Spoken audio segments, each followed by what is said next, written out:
Décérébrer sur le gouvernement. Regardez l'amalgame qu'il a osé faire se décérébrer sur le gouvernement algérien et les services renseignements algériens. Vous ne comprenez pas ce que je suis en train de dire, c'est pas grave. Regardez la vidéo et on en parle juste après.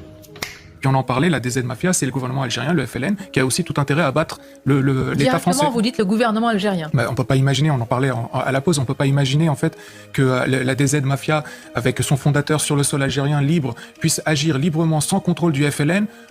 Ça paraît irréaliste. Il y a forcément des ramifications, il y a forcément des services renseignements algériens qui sont mêlés à la DZ Mafia. Et en réalité, il y a une chose, il y a un précepte islamiste qui dit la main que tu ne peux pas briser, baise-la jusqu'à ce que tu puisses la briser. Quand LFI dit que la police tue, ça ouvre la voie un jour à ce qu'ils se disent il faut une police alternative. Et donc s'il y a une police alternative, il y a une police en face, on arrive à une guerre civile. Et c'est ce qu'ils veulent.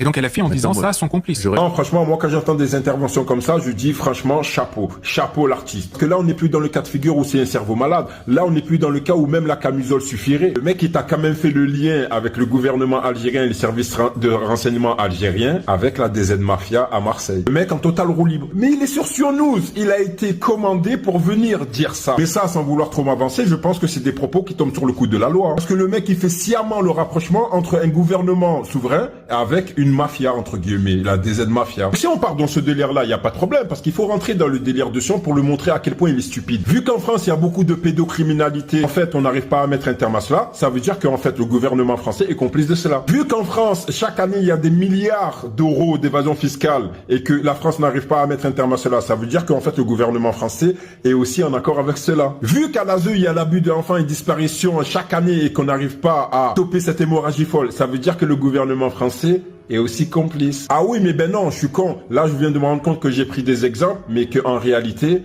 il lui donne raison. À Rapédoland, on sait comment ça se passe quand vous avez du fric et que vous aimez les gosses. Ça, par contre, contrairement à l'Algérie, là, on en a les preuves qu'en réalité, beaucoup de jugements par rapport aux enfants qui ont été abusés n'ont abouti à rien. Beaucoup de gens qui se sont fait attraper avec l'évasion fiscale n'ont abouti à rien. On sait que les plus grandes richesses de ce pays font de l'évasion fiscale, mais on ne dit rien. Et lui, t'as mélangé le gouvernement algérien avec des franco peut-être algériens qui seraient partis là-bas et il te dit oui mais en fait l'Algérie est carrément complice avec la DZ Mafia. Mais les gars, les gens de la DZ Mafia pour la plupart sont nés en France. C'est des Français à la base. Même s'ils ont la double nationalité, ils sont aussi peut-être algériens, il n'y a pas de souci. Mais à la base, c'est des produits français. C'est en France qu'ils ont créé la DZ Mafia. C'est pas en Algérie. Et le pire, c'est quand il te dit que oui, mais LFI aussi est complice avec le gouvernement algérien parce qu'ils disent le discours qui, entre guillemets, renforce l'idéologie de la DZ Mafia. Et par extension, ils disent qu'ils sont complices aussi avec la DZ Mafia.